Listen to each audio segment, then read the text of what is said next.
On this episode of Weapons of War, we'll be taking a look at the Lee-Enfield short magazine rifle. This rifle first saw combat in the Second Boer War in 1895. It was used by the British Empire and the Commonwealth. She had nicknames such as Light Artillery, Thumper, and Loud Lucy. This was due to the fact that the recoil of the rifle was short and poppy.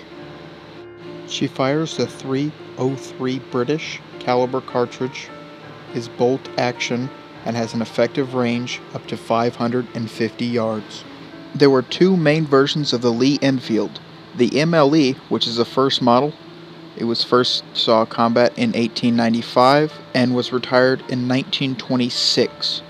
And then there's a second version, which is the one featured in this video, which is an SMLE, which was used from 1907, and it is still found in present-day war zones such as Iraq and Afghanistan.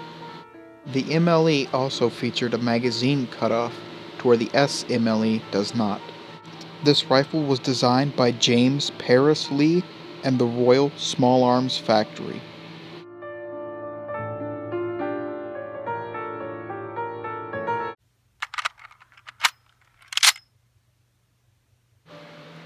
The stock is at a perfect length of pull and allows you to get on and off of the rifle very fast. It also has an exceptionally great cheek weld. The pistol grip has this nice little shelf that allows you to tuck the rifle into your shoulder and hold it very securely. It's comfortable to have your finger both on and off of the trigger. The forearm of the rifle is comfortable and spacious. It allows a great deal of adjustments for different size shooters.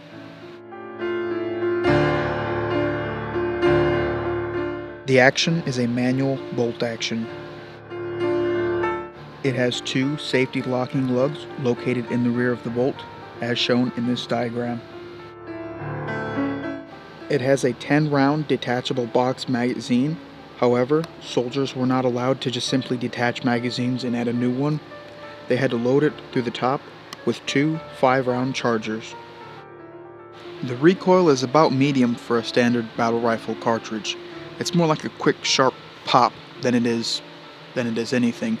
It's not painful, it's more like feel the power. The sights are a military standard slider with a rear notch and front post. The interesting with the Enfield is the fact that both the front sight have rabbit ears, but also the rear sight also has protective rabbit ears. The rear sight also has this nice little notch which helps line up your eye to the actual notch to line up the front post. Both the front and rear sight are easy to pick up in low light conditions.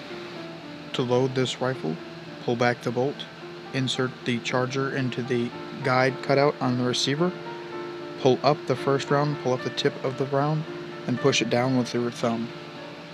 Repeat for the second charger, and then close the bolt and you're ready to fire. This rifle has been proven to work in field conditions.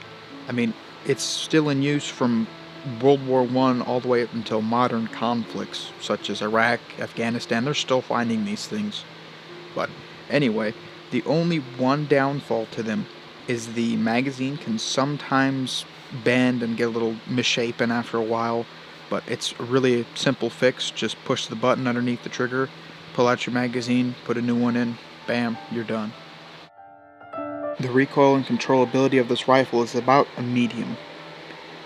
A medium because the rifle, it's got a little bit of recoil to it, but it's easily controllable with a nice long forend and the heavy weight of the rifle.